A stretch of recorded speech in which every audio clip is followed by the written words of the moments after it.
Hi, hello, how are you? I hope you're doing well. I am turning 25. I'm a 2000 baby, a Pisces, 22nd of February. It's my birthday. Honestly, it feels quite right. I feel like it's taken a while for me to process that I'm turning 25 because I'm now officially an adult. I'm now closer to 30 than I am to 20. That's scary.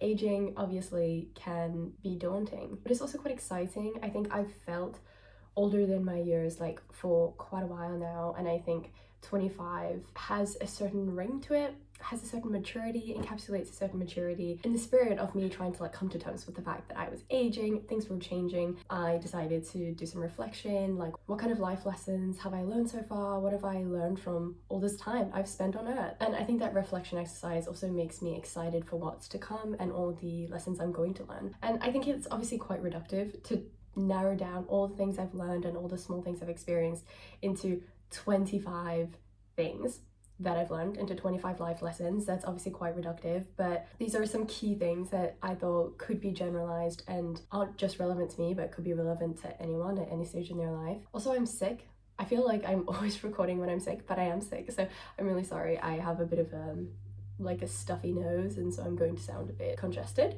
but do forgive. I recorded a similar video like me turning 20 5 years ago now, and in some ways that feels like seconds ago. Like if I close my eyes for like a few seconds, I could be transported back there and I can remember certain things so viscerally, but at the same time so much has happened since then and I am such a different person. And it was really interesting. I actually looked back at that video quite recently and I felt pangs of nostalgia, but I was also able to recognize how different I am now and how much has changed, not just externally, but like within myself. But I think it's always nice to have that kind of record of yourself, of like, and you can almost like map out your evolution and how you're changing. Something I actually really enjoy about these videos, beyond just like sharing them with other people, is I can map my change as I get older. I think a lot of people can do that in so many ways. Like if you've been journaling since you were 12, you can read through those when you're older and see like the evolution of your thought patterns and everything.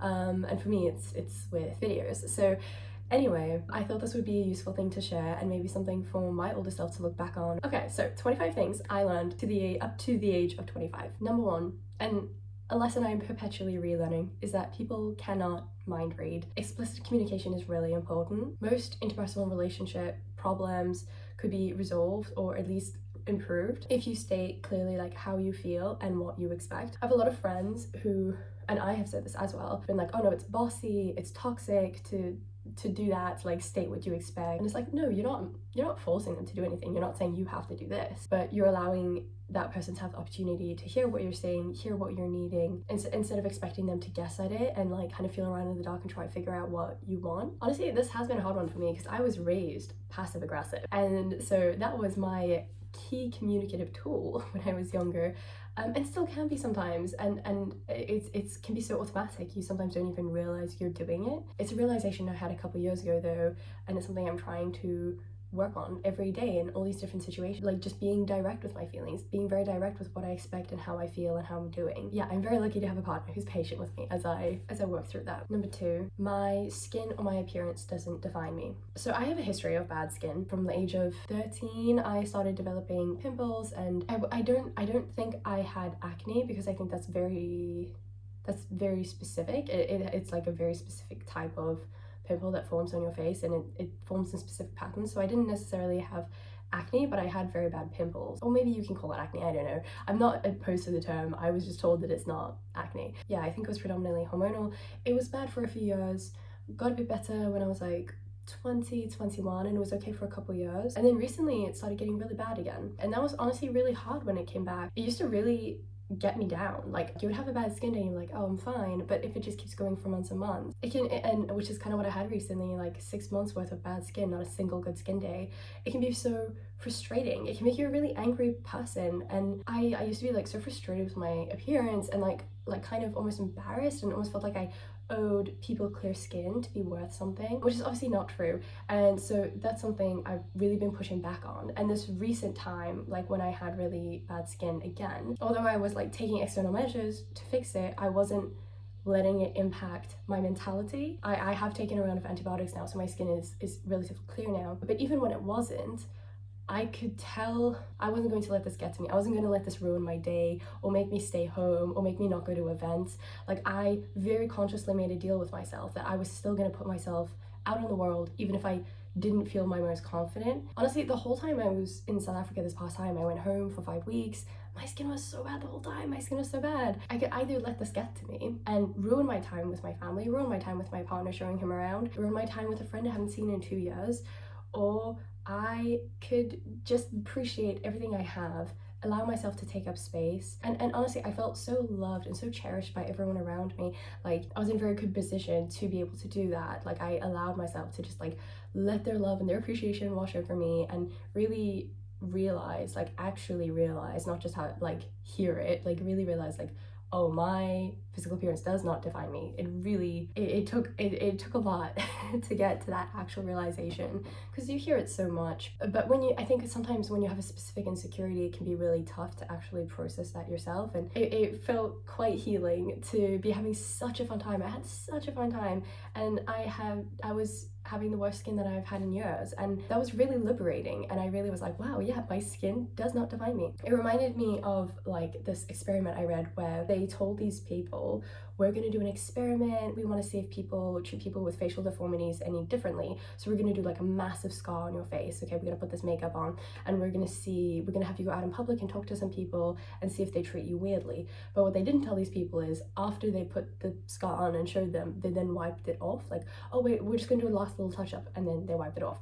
And so these people went out into public thinking they had a scar on their face, and they interacted with all these people, and like across the board, all the participants in this experiment were like, no, I really felt like I was treated differently. I really felt like they were judging me, or the way that person said that thing was really like they were trying to insult me. Like, they had a whole list of ways in which they felt like they were discriminated against or treated differently because of the scar, but they didn't have a scar. So it's just like this weird confirmation bias that we have in our heads of, if you let a specific thing you don't like about yourself define you and take up so much space in your head, you will see in other people's comments, like read into them more than you should, if that makes sense. And I am not saying if someone is like being a complete asshole that maybe you should give them the benefit of the doubt, because that's obviously not the case. I'm just saying, like, I think we can be much harsher with ourselves than other people ever would be on us. And if I ever see anyone with bad skin, I do not think at all about them the way I thought about myself. Yeah, I also want to be clear, I'm not talking about appearance in terms of race or ethnicity. Like, that's not a mindset, that's just people being racist if they make you feel uncomfortable. Yeah, I'm really specifically talking about what could be considered like an imperfection that we feel ashamed of. Yeah, and honestly, I think in those moments where I felt so like unhappy with how my skin was looking, I started going out without putting makeup on, which was a really big thing for me, because when I had bad skin I normally tried to cover it up, which obviously never works. But you know, it's a mentality thing, it's a confidence thing, and sure, if that's going to raise your confidence and make you feel like you can go out in public and that's the only way you're going to get yourself out the door, that's completely fine.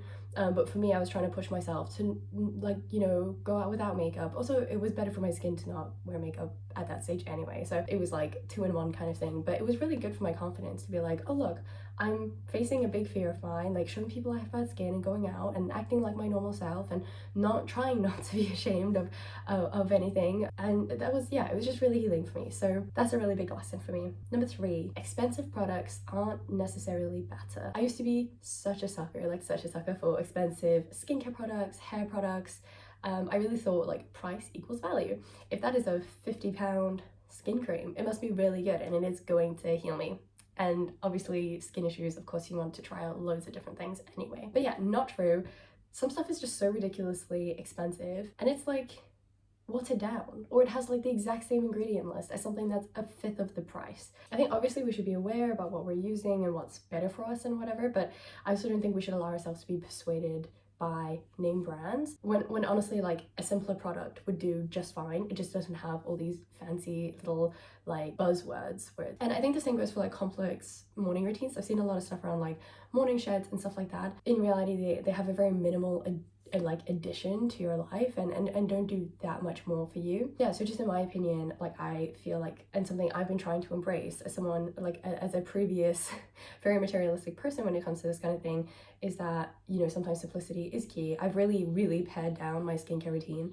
It covers the basics now, a little serum, a moisturizer, sunscreen, and that's it. And honestly, it's been so freeing because I feel like I constantly had to try keep up with what was good and what wasn't, and what are people recommending now, and what is like the next big thing that people recommend you use, and this is going to cure your acne, and this is going to be like the most amazing anti-aging thing you've ever seen.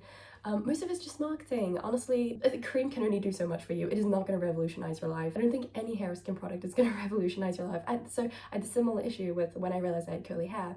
I suddenly had to do a lot of research into what kind of products I needed for my hair. Like, I, in theory, could have bought like 10 products for my hair, which was so overwhelming, and I think that was kind of the catalyst for making me realize like I don't want to lead that lifestyle. Like, obviously curly hair needs more treatment and a bit more care and a few more products than straight hair may, but I was like, I don't need to go crazy here. Like, I could, but I don't need to. And that's how I knew like, oh wow, I've really come far. If this had happened when I was 20, because I only found out I had curly hair when I was 22, if this happened when I was 20 or even 18, I can tell you I would have a drawer full of products. And I'm not trying to shame anyone who does have a drawer full of products, but it is over consumeristic, and like really sometimes simplicity is key. When are you possibly going to even use all of it? Especially for skin products. Like, if you have such a large number of skin products, A, it's incredibly expensive, and B, like, are you realistically going to be able to use all of that stuff before it expires? Because you shouldn't be putting skincare on when it's expired. Okay, number 4, be more critical.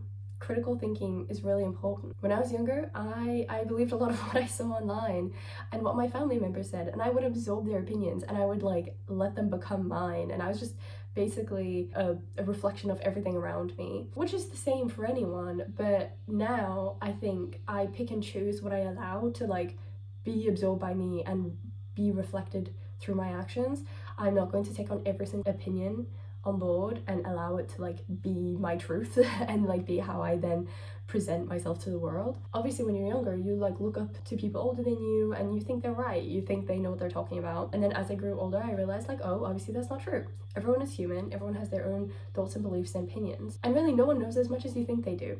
Even like professionals, people who are quote unquote experts in their field, a lot of the time do not know that much. Most people don't know that much, and it is shocking to me like how much faith we put in someone just because of one credential, just because one person calls themselves a doctor. It doesn't mean they're absolutely everything in the entire world when it comes to medicine. I think for sure, I think credentials are important, and I think if someone has no credentials and is saying something, then we should be equally wary of what they're trying to say, especially if it pertains to something like science, medicine. Like, if they've not worked in that field, should we be listening to what they say? But I think even people within that field, like, it's always good to critically think, like question things. And when we're seeing things in the media and we're seeing how certain events are being portrayed, I think it's really important to ask, like, what is the framing of this? Like, are they being biased? What is there like another side to the story? And really critically think, because I think that's how so much hatred and vitriol can spread so easily. It is often through misinformation.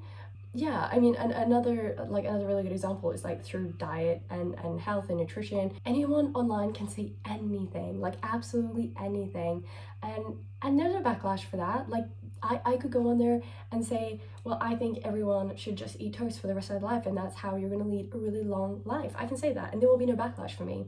But people might see that and not think about it, not do any research, and completely believe it. And I that is like how misinformation spreads, and I think it's really important, especially with like an online age, which I think is really special. Like, I love being online, but I think it's so important to like critically think about things. Since going to university as well, like, because I'm in social science, they really train you to critically analyze everything and question everything and every source you read, and what angle are they trying to push here, what gaps are there, is there research for this, is there evidence for this, is this like just a random claim, is it evidence-based? Like, it's so important, because even even people you think really know what they're doing, like politicians, like it is sometimes the policies they create, you're like, well, they must have done a lot of research to create that policy. They must have really thought about it. Sometimes no, sometimes it's not based on evidence. They're just making it up as they're going. And I think it's really important to like critically analyze those kind of things. I think that's something I've learned since I've been in university. I wouldn't say gullible is the right word, but I think I was just much more trusting. And now I'm not as trusting, and it's not a bad thing. I think we could use more critical thinking in the world. So yeah, actually a TikTok I saw the other day was someone was saying that stretching can make you hypermobile, so she tries not to stretch too much. Factually incorrect. Like, that is factually incorrect. You cannot become hypermobile. It is just a genetic trait. You are either born hypermobile or you are not, but you cannot become hypermobile by overstretching. That's just not a thing. And people in the comments were like, oh, I had no idea about that. Yeah, maybe I shouldn't stretch as much. And that's so worrying. It's like, well, A, they're spreading misinformation, and B, no one's fact checking, and so everyone's like believing this information, and now it's going to impact how people lead their lives. So, you know, small things like that. I know you can't like fact check everything ever that you ever hear, but if it's something that you're thinking of implementing in your life or something that might impact you, it's definitely worth checking out. You can be empathetic without taking on other people's burdens. This has been a tough one. It's been a tough one for me to learn. I'm still kind of learning it. I worry a lot about the people I care about. I definitely felt that like carrying their burdens with them would make things better and kind of fix things. But the reality is you can be there to support them and help them. But taking on the emotional toll can be incredibly overwhelming. And you can definitely care about people and help them without carrying that with you. People often go the opposite direction because they're like, they don't want to carry that emotional toll. They're like, therefore they don't want to be kind and they don't want to be helpful, and they're like, I don't have the space, I don't have the capacity right now. And I think that something that I've realized is like, there's a big difference between being there for someone and caring for them and carrying that emotional toll. Like, if you don't have capacity to carry their emotions, you don't have to. But that doesn't mean you have to ice them out. Like, if your best friend is like grieving the loss of a loved one, but you're going through something yourself, like through a breakup or something, it doesn't mean like you can't be there for them. And you can be kind and be supportive and hold them when they're crying and buy them flowers without feeling the weight of their emotions on you, without absorbing them. And I know that can be quite hard, but I feel like people often use that as an excuse to like therefore not be kind at all. That's something that people encouraged me a lot. When I was there for someone, I would also take on their emotional burden, and I would feel so drained and like really weighed down by it. And people would be like, oh, you should just create boundaries and just don't like say you don't have space for them. And for me, I was like, well, no, because these are people I care about and I want to be there for them. And I slowly realized, like, I mean, I guess I can be there for them. I just don't need to feel their grief or their hurt or their pain as though it were my own. And I think that takes practice, but it's definitely possible. And you can therefore still be a kind person without being completely drained all the time and not being able to fill your own cup, basically. Next one, be in your body, not always your mind. It feels so good when your mind and your body are connected and you can like tell how your body is feeling and you kind of like create that trust with yourself. I think that's really important. That's something that has been a recent learning, and honestly I don't know if I would have come to that kind of realization by myself without a therapist, but I was living very much in my head and not so much in my body. And like, my past video was kind of about this, so I won't go on too long about it, but I really like did not fulfill my body's needs because I wasn't in tune with what my body needed, what it was feeling. I couldn't even tell if I was feeling happy or sad most of the time, because I was so like cerebrally based, like just getting through life, and I just didn't sit and feel my emotions. And honestly, like, it can be really hard. Like, I still sometimes find it really tough to tell how I'm actually feeling or if something's wrong. And something that's really helped, like, honestly, I feel like there's lots of silly things you can do. You can journal, you can like just like write down the first things that come to your head or whatever. Just sit with yourself. There's so many things. Something that I do, which might sound silly to some, but it kind of works for me. I do want to clarify, I'm actually an atheist, but I sometimes use tarot cards because in putting it out and selecting the cards kind of just intuitively, I select like 5 and then I'll look at them and I'll read all of their meaning. Those meanings can often help guide me towards how I'm actually feeling. Like, either it'll be like, oh, you might be feeling really exhausted right now and stuff, and I'm like, yeah, I am. And then it'll like validate that. I'm like, oh yeah, I am. Because sometimes I won't think about it unless I go through every single emotion in the book. I might not automatically think of that, if that makes sense. Like I might feel tired, but I won't think I'm tired unless I read something saying you might be tired. I'm like, yeah, I do identify with that. Yeah, I am tired. So it's a really good reflective tool for me to go through and really gauge how I'm feeling. And sometimes I'll read something and I'm like, I don't resonate with this at all. I'm not feeling that at all. It says I'm feeling like really upset and angry and I need to confront someone, and I'm like, that didn't resonate with me at all. And that's okay, but that's really useful because it's kind of how you can like figure out and narrow down how you're feeling. And I know this sounds really silly for some, but it's a really great way for me to figure out where I'm at. Sometimes your well-being is more important than a cheap flight. I have spent over 12 hours in an airport like 9 or 10 times in my life, in Vienna, St. Petersburg, Joburg. One time in Abu Dhabi, I was so sick. I was incredibly sick and feverish, and I was just like prone on a chair for 14 to 16 hours. It was awful. And yes, it was nice saving those 200 pounds or whatever each time by deciding to do multiple layovers or an incredibly long layover, or having to get to the airport at like 2 in the morning. It was great. Was it worthwhile financially? Sure. But honestly, my time and sanity is also worthwhile sometimes and also has value. So sometimes I purchase slightly more expensive flights that are just a bit more convenient when I can. Not always, because I'm still a student, but yeah, you gotta do that cost benefit analysis. Like sometimes you're like, oh yeah, no, I totally don't mind waking up at midnight and then pulling an all-nighter and going if it saves me like a couple £100. Sometimes yes, but you have to think about your actual self who then has to do that. Sometimes it's just not worth it. And that was a hard lesson for me to learn. It was really tough. Sometimes you're wrong, and that's okay to admit. I grew up in a household where everyone kind of doubted me.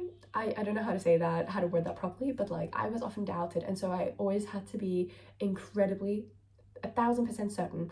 If someone was like, are you sure you want to do that? But like, yes, definitely, because otherwise they can like chip away and make me doubt myself and question it and maybe back out. So to make sure that didn't happen, I would have to exude complete confidence.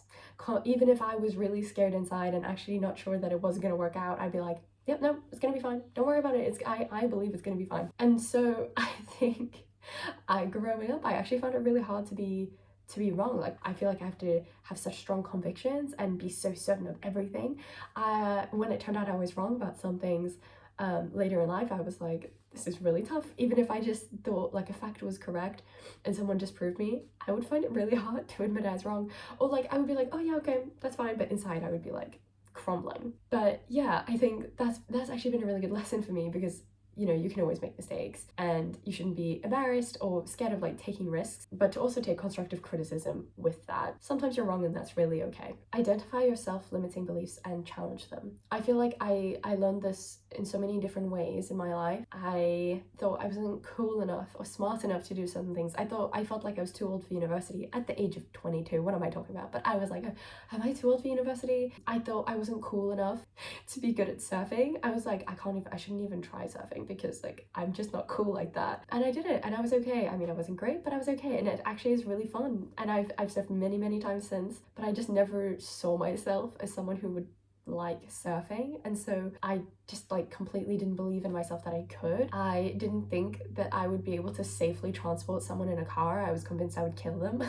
And I drove my partner back when we were in South Africa. I drove 12 hours a day for 4 days and nothing bad happened, and that was really cool. Instead of allowing like your self-limiting beliefs to like dictate your life and mean you avoid things or don't do things, like I say challenge them head on. I've been tackling mine since I was quite young, and I think that's a lesson I learned kind of when I first started traveling. When I went on my gap year, I left South Africa and went to Luxembourg by myself, knowing no one, and I really didn't think I was that kind of girl. I was like, this does not feel like me, this is really scary, I'm taking a huge risk. But I pushed myself and I did it, and it's the best choice I ever made. And like even now sometimes solo traveling can feel a bit daunting, even though I've done it so much, but I feel like I believe in myself now. I know I can do it, even if it sometimes feels scary. I'm like, yeah, but I've done it before, I can do it again. And that's honestly the most fulfilling thing ever. It's okay to land amongst the stars and not on the moon. I used to have an all or nothing mindset. I have quite like black and white thinking. I'm kind of learning to go with the flow more. I'm still very ambitious, don't get me wrong, still very ambitious, but I try not to be too hard on myself. and allow for changes to happen rather than fighting them, because you really can't control everything. And although you're aiming for one thing with all your might, like, and maybe it'll happen, I was either like, I will try so hard and I will get there, or there's not even any point in trying. Like, that was kind of the black and white thinking. Whereas, well, I could try so hard and still end up somewhere really amazing. It's just not where I initially anticipated. Like, it's okay for things to change. It's okay for circumstances to change. It's okay for you to change. Like, your wants and what you were hoping for and the outcomes you were aiming for can also change. Like, that's so normal. It's okay if you were shooting for the moon and now you decide, actually, no, I want to land on Venus, actually. Thank you very much. Breaking that black and white thinking, breaking that absolutist thinking has been really helpful for me. Yeah, and like kind of that cheesy quote where it's like, rejection is just redirection or something like that. Like, I feel like that's the motto of my life. I've been rejected a lot in my life, professionally speaking. Honestly, I'm still so happy with where I ended up. Now I'm facing uncertainty again because I don't know what masters I'm going to get into. For the first time ever, I'm like actually really embracing the uncertainty, and knowing like, well, you know what, I did my best. Like, there's really nothing more I could have done. I've shot my shot.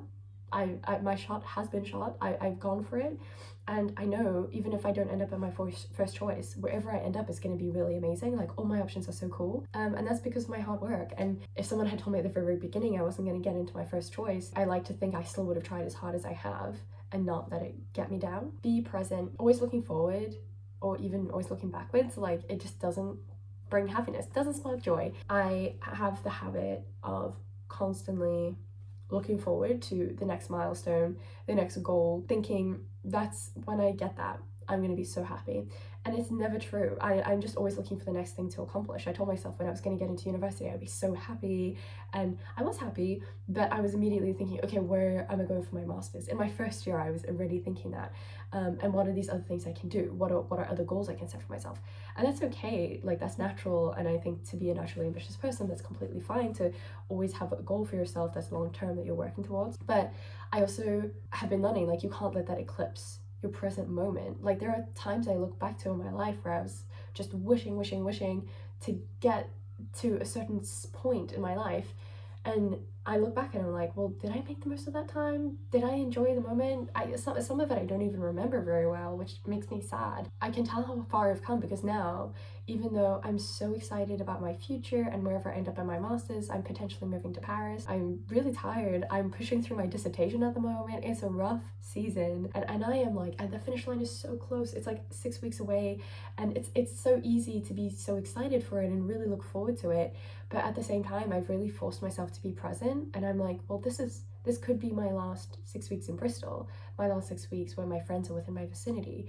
And as excited as I am to like finish this degree, get out of uni, get out of the UK, like as desperate as I am for all those things, like I've also been able to really ground myself and appreciate where I am at and just find the joy in the little things. Like, I've been going on runs in the morning and I will just like marvel at everything around me and be like, wow, things are so cool. I'll be like walking back from the library and it's already dark and I'm so tired and I've had such a long day, but I'll see a really beautiful star and I'll be really happy. Or I'll see a really cute interaction on the street and people are being really nice to each other, and that makes me happy. And I'm trying so hard to like enjoy every moment and be present, and I think it's the most present I've ever been in a period of uncertainty in my life. Like, normally I'm just looking forward to the next thing, and it's been so grounding to just appreciate every moment, and it therefore doesn't make it agonizing, even though it's been really hard. It's been really hard and really tiring. Everyone's going through a lot of emotional turbulence at the moment. It's been tough, but it's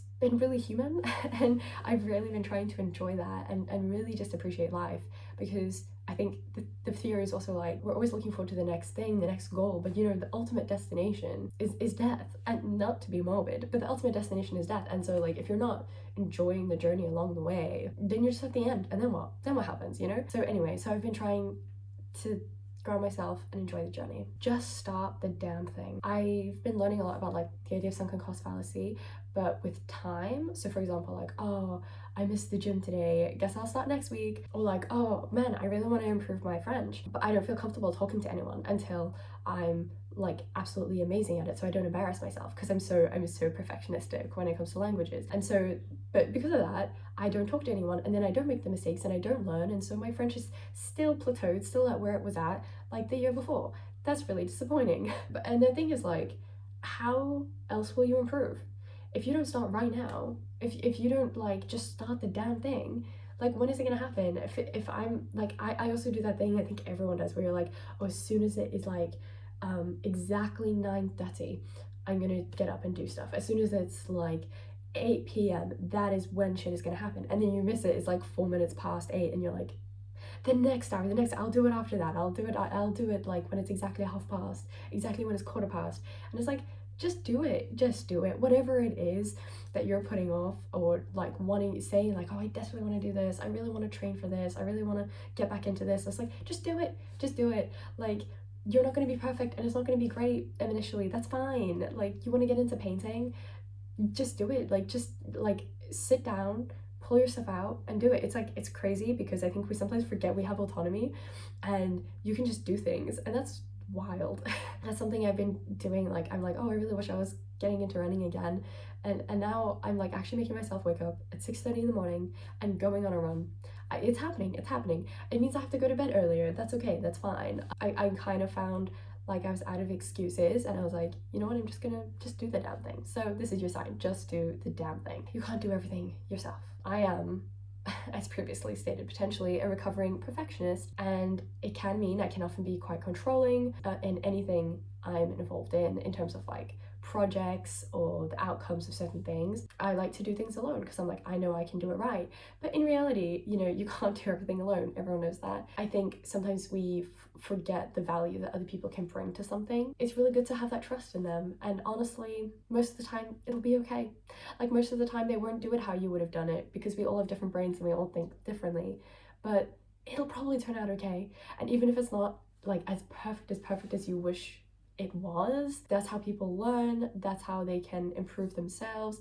And also maybe we can just accept not everything needs to be perfect. So yeah, sometimes accept help, and most of the time it's okay. The little things do matter. I try really hard to live my life in line with my values. Being friendly is important to me, so I will smile at people, be really kind to a cashier. That's something that is very South African actually. Like, everyone can be really friendly, and I found in the UK people have this performative friendliness where they're like, you're right, and no one actually answers or says anything back to that. And so what I started doing when I would like get to the cashier, like I would ask like, how are you doing? And so much of the time people are like startled. They're like, oh yeah, I'm good, thank you, how are you? I love that little interaction because it's like breaking through like the fourth wall, and they're like, oh, you actually see me as a person, you actually ask me how I am. And I've had like chats with people through that, and like little jokes and stuff, and people remember me.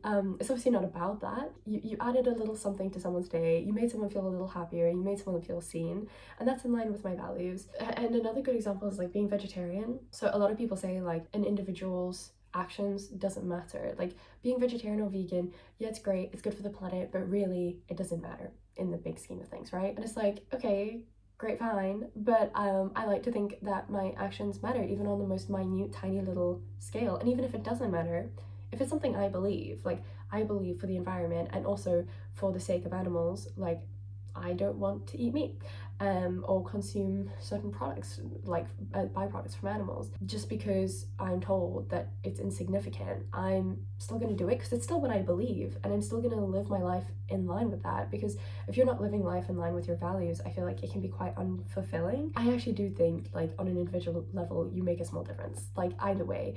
And just me being vegetarian has led to people in my life becoming vegetarian because they're influenced by me or they're eating less meat. Obviously that's not my intention and I'm not forcing it on anyone, but like it shows like actions have ripple effects. Smiling at someone will have a ripple effect. That person will then be nice to the next person behind me. Yeah, these are just like really minor examples, but I think living life in line with what you truly believe, like the same for like standing up with what you believe in. I think when you're like super aligned with yourself, like with what you know your core values and beliefs are, and you're like following through with that in one way or another, that's how you lead the most fulfilling life. And that's something that I've been trying really hard to do. Like if something's really important to you, I think there's a push and pull. Like there's some things that, you know, can be much tougher to give up. Like, I mean, for me, like obviously I care about the environment, but my family lives in South Africa, and so I have to take 2 planes to get there every time and 2 planes to get back, and that's not very environmentally friendly, of course not. I just think it can make you a happier person to live in line with your values, because it's not just like, for example, being friendly, it's not just for them, but it's also for you. you know? That way you don't really lose sense of who you are as a person. Go on dates with yourself and do things for yourself. I remember I had this uncle, who literally couldn't do a 2-hour drive by himself from one area of South Africa to another because he didn't like being alone with his thoughts for so long, and he got bored, and so he would always insist that someone came in the car with him because he just didn't want to go alone. That mentality always baffled me. I've always really enjoyed being alone, and I think there's so much importance in being alone, and like you're the one constant in your life. You're the one person that is with you from the day you were born to the day you die. The only person who is with you for the, like, I would think the only person who's with you from that your entire life, every second of the day, you are with yourself. And so because you're the one constant, like, I think it's so important to nourish your mind, enjoy being with yourself, get to know who you are, enjoy who you are, be able to self-entertain, like nourish the garden in your brain, you know? I think there's so much value in getting to know yourself and taking yourself on dates, going to the cute coffee shop, instead of always like surrounding yourself with people all the time. Like, it's really good to just take that space just to be alone and learn who you are, because also you can then be more authentically yourself. When you're more in tune with yourself and how you're feeling, you can actually form better emotional connections with other people as well, and express who you are and be more authentically yourself. So yeah, anyway, no shade to that uncle. Obviously, he has his own stuff to work through. Yeah, it really offered me insight as to like how important it is to enjoy being alone. Like, sometimes there will be circumstances where you have to be alone. Like, life circumstances will force you into just having yourself as support. Like, there will be a time when that is the case, even if it is just driving 2 hours. And I think it's really important to make sure that we like ourselves. Like, surely in a relationship, the relationship we have with ourselves is the most long lasting, and therefore should be the one we put a lot of effort into. Like, some might say the most effort into. And I'm not just talking about like bodybuilding so you're happy with how your body looks. I'm talking about like your mind. Like, how are you happy with how your mind is? The next one is friendship and community is incredibly essential, an essential part of life, really. And I think you need this to learn and to grow. Like I was saying before, sometimes you think you can do things alone, and you can to an extent, but also like there's like a whole level of life that you haven't unlocked. And I think it's so important to find community, whether it's online, whether it's in person, whether it's through a sport or it's niche interest that you do, or if you go to join a run club, like a knitting class, a meditation class, a D&D group. Like, find your people, find your interest, find your need. It makes such a difference. I've always really valued friendship because I didn't really date when I was in high school. I only had friends. We all kind of only had each other, and friendship was so valued, and we really saw how important it is. Like, sometimes you're in a place where you may just not connect with people, and that's also okay. Like, there are online communities, and also like traveling was really good for me for finding my community, my friends. Sometimes they're just not where you are. Sometimes you need to go find your community. I think making friends and meeting people as an adult is hard, and some people find it awkward and embarrassing. You feel like you're back 5 years old, like playing by the sandpit, being like, will you be my friend? Like, it can be awkward sometimes, but that's like completely normal. Like, everyone is in search of connection, and I think it's important to understand, like, you're not the only one who's going through this. There are so many people out there who are lonely or wanting to find connection or have this specific interest but don't have anyone to share it with. And I think fostering connections with people is so vital and can be so like nourishing and enriching. And you could like literally find community where you least expect it. You could be in your 20s and volunteer at a nursing home and meet a really lovely 80-year-old woman who just becomes a really great companion and has so much to share. And community doesn't have to be someone who's just like you, but it can be someone that you can build an emotional connection with and learn from. Yeah, I just had a Galentine's like yesterday, Galentine's evening with a bunch of my friends, and it was the best thing that's ever happened. It was honestly, it was just the epitome of what female friendship is and what it means to me. It was just so beautiful and so special, and we were so emotionally connected. We were in our feels. Almost everyone at the table ended up crying at some point about something in their lives. Like, we were having conversations about the ups and the downs and things we've never told anyone, and it was just the most in-depth conversation that we've had in a very long time. And I think we all just felt so connected, and we'd all had such similar experiences but never spoken about it before. And so going like, oh my god, me too, I had that exact thing happen to me. And then like just that bond, that connection, it's just like you just can't get that in other parts of your life. You know, that type of friendship, that type of connection, community is so important, to feel seen and validated and heard and understood, and also to learn and grow, and to be supported. Like I said, you can't do everything alone. Something else I did actually recently is my friend took me to a Quakers meeting. I've never interacted with like Quakerism before. Like I said, I'm an atheist. I was intrigued because she said they're very like open-minded and all about like equality and peace and love, and honestly it was lovely. It felt like kind of what religion should be, in the sense of like there's no shame, there's no judgment, there's no one telling you what to do. You're all just sitting there, like you just kind of sit there for an hour in silence, like kind of like to me it was like meditating. Like I just was like thinking about life, and then afterwards we had like a sharing lunch, and we all sat around a table and ate and spoke to each other, and like there were people from so many different walks of life of so many varying ages. To me that was like another form of community, and it was so lovely. And even though I may have had like different beliefs to different people there, like everyone had so much love and was so open-minded and understanding and interested in knowing like your thoughts and who you were as a person. Like it was so lovely. So I think there's like other communities out there for you, you know, that you might least expect. We're noticing a theme here, okay, with some of these lessons, but I swear they're all kind of different. The next one is build trust with yourself and follow through on things, which is slightly different to just do the damn thing. This is more about discipline. It's so important. If you've told yourself that you're going to do something and you've agreed with yourself, like I'm going to do this, I'm going to get back into exercise, I'm going to paint that room, I'm going to do this, I'm going to do that, you kind of, if you follow through on that and you do things when you say you're going to do them, you're building that trust with yourself and kind of realizing your own capabilities. I think when you're constantly being like, actually no, I'm not going to do that, I'll do that another time, you're kind of also like dissolving trust in yourself to the point where you almost don't believe in yourself anymore. You almost don't believe that you're going to do things, and you might feel a lot of feelings towards yourself, like frustration, shame, disappointment, like, oh, I'm not good enough, I'm never good enough, I never do this thing that I say I'm gonna do. You can whittle yourself down so easily. Like I said, like your relationship with yourself, it's like a relationship, and when you don't follow things, like if you had a partner who kept saying they were gonna do things and never did them, you just wouldn't trust them anymore, and you'd be angry with them and like, what the heck, you keep saying you're gonna do things and you don't do them. Like it's the same thing with yourself. Like although you may not consciously think it, like you saying things and be like, oh, I just don't have time, I just won't do it, you're constantly breaking your trust with yourself. And so yeah, that's something that I find I can be really hard on myself if I keep not following through on things, and be kind of harsh with myself. And I'm like, well, I don't like this dynamic we have going on. Maybe if I say I'm going to do something, I should follow through on it, or take a step back and be like, am I being unrealistic? Am I asking too much of myself? Am I asking myself to do too much too soon? Do I need to break it into smaller tasks? Like obviously be reasonable with yourself as well. Don't be like, I am gonna do these 10 million things today, and if I don't, I'm gonna be so angry at myself.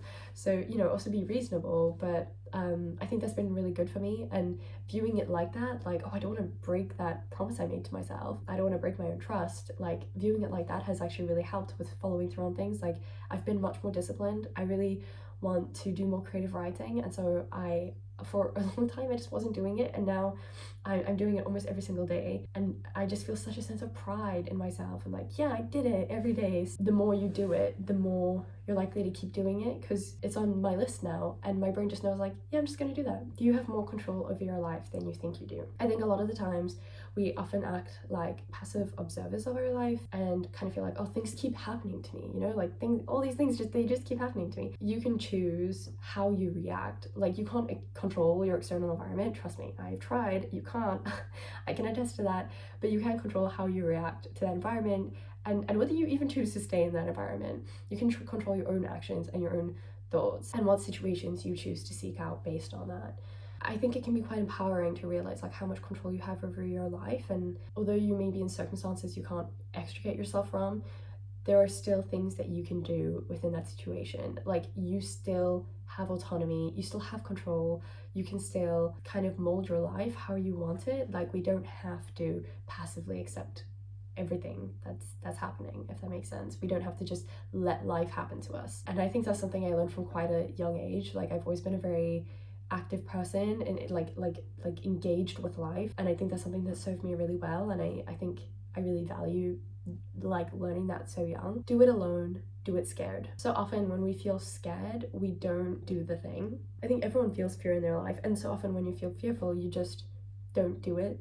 A saying I've heard is like, you know what, if you're gonna do something and you're scared, just do it scared. Yeah, honestly, so simple but so true. Recently I booked a trip to go to Southeast Asia for 5 weeks with a friend, and I was so excited to travel with this friend. And I think it's a whole different mentality traveling with a friend than traveling alone. You don't have to be as intensely hyper aware all the time, and can also just kind of like let your brain go into autopilot sometimes and let them take the lead, and it can be quite fun. And unfortunately she had to cancel. We'd booked everything was booked, and she had to pull out, and it's not her fault, but it was really hard for me, and I did feel a bit scared even though I've traveled alone a lot. I'm super happy to travel alone. My first thought was like, well then I'm just going alone rather than I'm not going at all. But I did feel nervous. I was like, okay, well this is a completely different dynamic to what I mentally prepared for. I actually hadn't even intended to go to Southeast Asia this year actually. I was just invited by her, and so I ended up being like, yeah, actually I'll go with you, and booking on. And then she couldn't go anymore, and it was like, oh, okay, this trip I hadn't even intended to go on this year, I'm like now going on alone. And I did feel a bit of panic and like a bit of like, is this even the right thing to do, blah blah blah.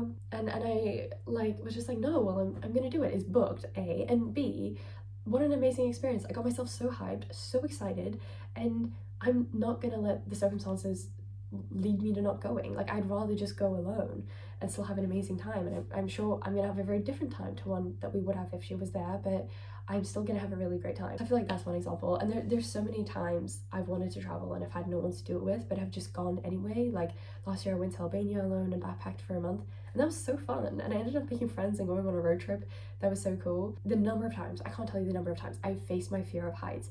It's never diminished, the fear is still there, but I've always pushed myself to do things, as long as it's safe, push myself to do things that are scary and out of my comfort zone, but I've just done it while being scared. And honestly, it always leads to a good story to tell. It can be empowering. I swear it changes your brain chemistry. Yeah, even like with my fear of public speaking, I ended up last year, we have like this democracy thing at our university, and I had to present a motion, and there were like 200 people, and I had to stand on a stage and present for a few minutes and then answer their questions. And oh my god, I was so scared. Like my voice was like shaking, my hands were shaking.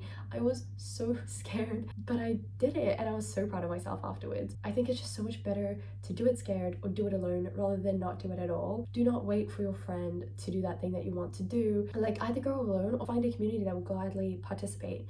I don't know if you know, there's a Facebook group called Host a Sister. It's like 250,000 women across the world who will put on the group like if they need someone to host them, if they're going traveling and they maybe want a travel buddy, or if they want to meet up with people along the way. There's so many fun connections that you can make on there, and like so many people have made friends through communities just like that one. So if you're really wanting to go somewhere and your friends or your partner are like not able to or not willing, like just do it. It's scary, but just do it. Like it's always worth it, always. You don't have to floss every day, but floss a few times a week, at least 2 to 3 times a week, especially if you're a meat eater. This is a life lesson I learned actually through my brother, but he eats a lot of biltong, which is like a dried meat in South Africa. He never really flossed, and the meat often, if it's stuck in your teeth and you don't get it out, it'll kind of dissolve and become acidic. And then that acid will cause cavities in your teeth. And so if you don't floss, you're much more likely to get cavities. After I found out about my brother's cavities, I got checked and I'm okay, but I did see it as like, yeah, maybe I need to get on that flossing grind. Yeah, make sure you're flossing. Wear flip-flops in hostel showers, or even like Airbnb showers. Wear flip-flops. This is something that has been drilled into me because I went to boarding school, so we would all have shared showers, and something that they drilled into us was like, you do not step in that shower, you don't step in the bathroom without flip-flops if it is not your own bathroom, because the number of different diseases you could get, like I remember once they did a like presentation at school and they showed us some disgusting photos of like, yes, you can get athlete's foot, but you can also get this fungus and this fungus and this weird thing that's like black on your foot. Really freaked me out. Ever since, I have always worn flip-flops in, first in my bathrooms in boarding school, but always in hostels. You don't know the weird shit that's growing in there. It's a damp, warm environment. Do you know how much is in there? And then if someone already has athlete's foot, then they're bringing that to that space. it's not a good combination. My partner, who had never really been to a hostel before I took him to one, he didn't wear flip-flops the first time, and I was like, well, you don't do this, listen to me, look me in the eyes, you will wear flip-flops next time. So yeah, this is me looking you in the eyes and telling you, wear flip-flops. If you're planning on traveling, going to an Airbnb even, like, I would kind of recommend wearing flip-flops. You don't know how many people have been in there, anything that they could have left behind, and just in general, like, if the floors aren't cleaned properly, there's some bacteria there that's not good. Learn about your menstrual cycle if you're someone who menstruates. I think it's really important to learn about the different stages and kind of what they mean for you, and the increase in different hormones that each stage leads to. I cry or have some sort of emotional breakdown like 5-6 days before my period, like clockwork. Every month I will cry or have some sort of breakdown or be really emotional about something kind of insignificant 5 or 6 days before my period. I used to be so frustrated with myself because I never made that connection. I would just sometimes be like, oh, sometimes I'm really weirdly, irrationally emotional, and I don't like that about myself. Why am I so emotional right now? What's going on? Like, why do I have less energy? Why am I tired? I just never connected it until like a couple years ago. I was like, wait a second, this is all, it's like a jigsaw puzzle, it's all coming together. And I think we're kind of like, society is set up in a world for people who just have a regular circadian rhythm, can work 9 to 5, go to bed, wake up feeling the exact same, and back you go, because it's a man's world. That is not the case for anyone who menstruates. We have different energy levels, different feelings, different everything, depending on where you are at in your cycle. And I think it's really valuable, like, to learn about that. Even if you can't change the fact that you work a 9 to 5, you can at least structure your workload to factor this in. Or it's also just useful for people around you to know. Like, I really want my partner to learn more about this, because I think, like, oh, then you could learn so much about me and how, like, my body works, and you can like understand maybe why I cry sometimes when there's no reason to. I know the book Period Power is really great, can be really insightful and empowering, and it can literally change how you choose to like structure your life, and really make the most out of how your body works, because it's not a bad thing. Like, I don't see it as a bad thing that like we have these ups and downs throughout the month. It's just about like making the most of how your body works, because we could also like have points where we could work for like 12 hours straight and be amazing and be so productive, more productive than the average person, which I think is really cool. It's kind of like a superpower, but we're just almost like made to feel bad about the fact that that's how our body works, because we're in a 9 to 5 society. Rest is as productive as actually doing something. This is a continual lesson throughout my life, but rest allows for space. It allows for reflection and processing. Life kind of comes in ebbs and flows. You're not going to be flowing all the time. You're not going to be super energetic all the time. And if you are doing that, you'll burn out. That's something I feel like I would like constantly fight to keep going.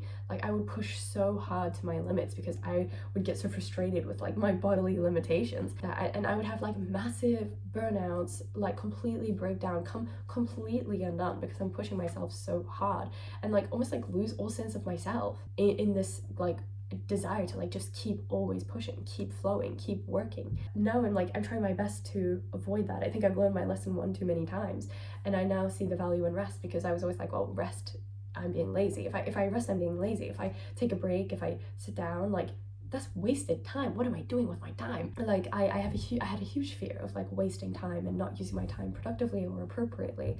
But I think that's why I kind of reshifted in my mind, like, rest is productive, because then I'm being productive when I'm resting. Like, it's what's going to get you through things long term. I've now acknowledged rest is like actively necessary. Like, I need to actually not just passively rest, but like actively make the decision that I'm going to rest. You always have a sense, you know, if you're in tune with your body, you can sense when you need to start slowing down. Like, I was saying to a friend, like, I feel like I'm pre burnout, and I can sense it coming. Instead of like continuing to push, which would be my normal reaction, like, oh no, but I still need all of this stuff done, like, it has to happen, I just gotta keep pushing.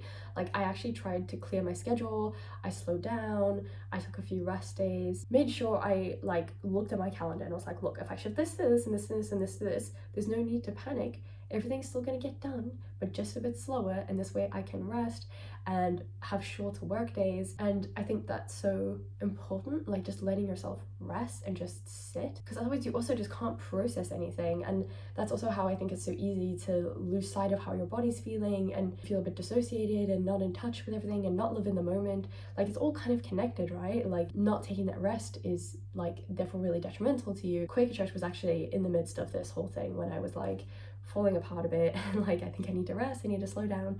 And that was the first day, that Sunday was the first day that I just cleared my schedule and didn't do any university work for the first time in like 10 days, 11 days. And it was so great. And just sitting in that room in silence for an hour, I was like, I feel like I need 10 more of these. I could sit here for 10 hours like this because my brain was just so tired. And I think when you just sit and feel how you feel and just rest, like it becomes so much easier to listen to your body and do what you need to do. So yes, rest is productive, rest is important. I also think that's why I'm sick now, because I pushed myself too hard, my immune system's a bit low, and now I'm a bit sick. Rest is important. And because I'm sick now, instead of pushing myself as hard as I would if I were not sick, I'm actually trying to slow down. I'm doing way less work. I'm watching a couple movies. I'm resting. I'm going to bed early. I'm not making myself do sport because that's not good for your body when you're sick. Yeah, I'm really just trying to take care of myself, eating well, cooking well. My vehicle is gonna break down otherwise. Be less judgmental. I have a bad habit of typecasting people, which I think is quite natural because our brains like to put things in boxes.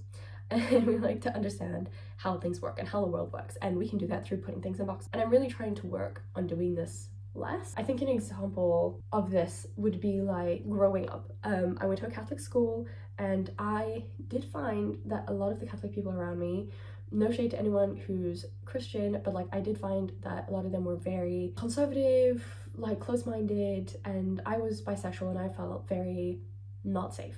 Did not feel like a safe environment for me. I didn't feel good, and I generated this stereotype of like all Christians are really judgmental and really homophobic and kind of like all these things.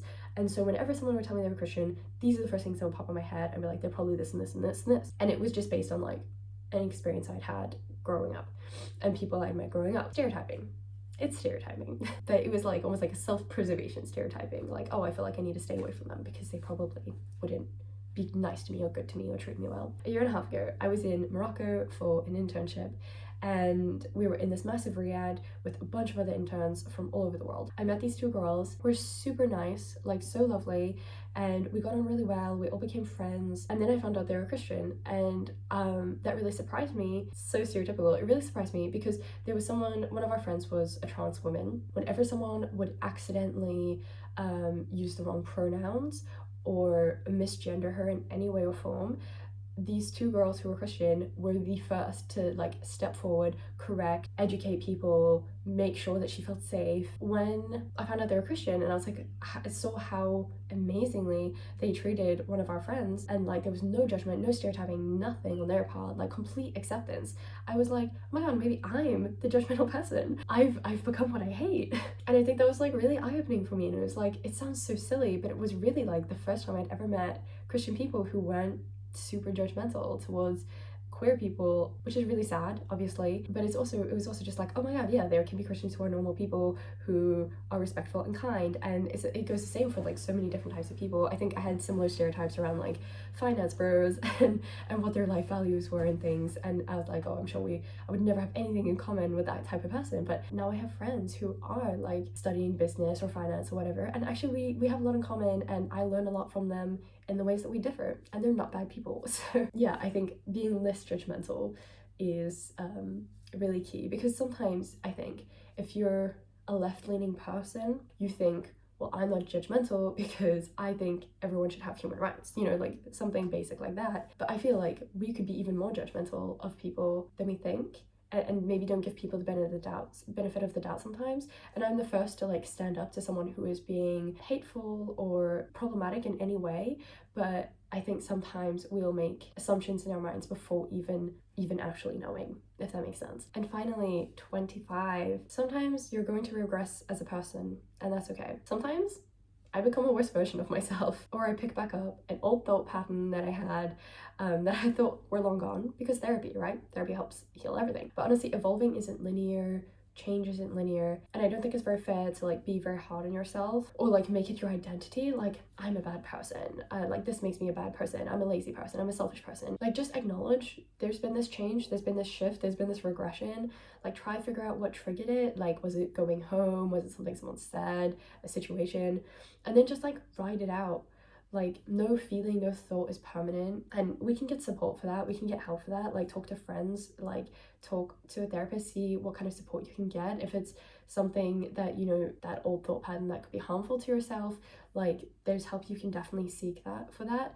And that in itself shows that you're, you know, you've changed as a person. You're not, just because you've had that old thought pattern, it doesn't mean you're the same person you were back then. Honestly, a lot of the time, like these types of regressions, they're situational. So it could be you're just run down, you're really tired, so you are going to be more grumpy of a person. It could be anything, but like nothing is permanent. Being self-aware is really good. It can help you hopefully be less harsh on yourself, and also hopefully less harsh on people around you if you're feeling snappy. Also more open to others where you're at. Like you can be like, look, I am feeling so like upset right now, but I really don't know why, and I feel like I could just be so rude and so passive aggressive, and that's just, yeah, I'm just letting you know, just give me some space. Like that kind of openness is really important. These are the 25 things that I felt like were worthwhile sharing. Obviously there's so many other life lessons I've learned that I just couldn't put in here, but I think these are the ones that came first and foremost to me, and also were the ones that I felt most comfortable sharing and also most useful to share, because obviously some stuff is so specific and personal that it's like not helpful to anyone and just kind of treating you like a diary, like these are things I learned about my life, good luck applying that to yours. It is really strange to be turning 25. I feel like so much older and so much younger than that at the same time. When I was journaling, I actually wrote about like the exact feeling that I was having about turning 25. This is like the first time I journaled about how I felt about turning 25. I can't believe I'm turning 25 soon. It feels scarily old, and sometimes I feel so childish, and like there's still so much I want to work on. 25 feels like I should be more mature than I am. At the same time, it feels right. Another change to fit in with all my other life changes. Yeah, 25 is very much the year of change for me. We always have an idea when we hit a certain age or a certain number that we're gonna be at a certain space in life or a certain mentality in life. We'll be so much better then, we'll be so much more mature then. We compare ourselves to other people who are that age and try to track where we are in our life, and I think that's quite futile.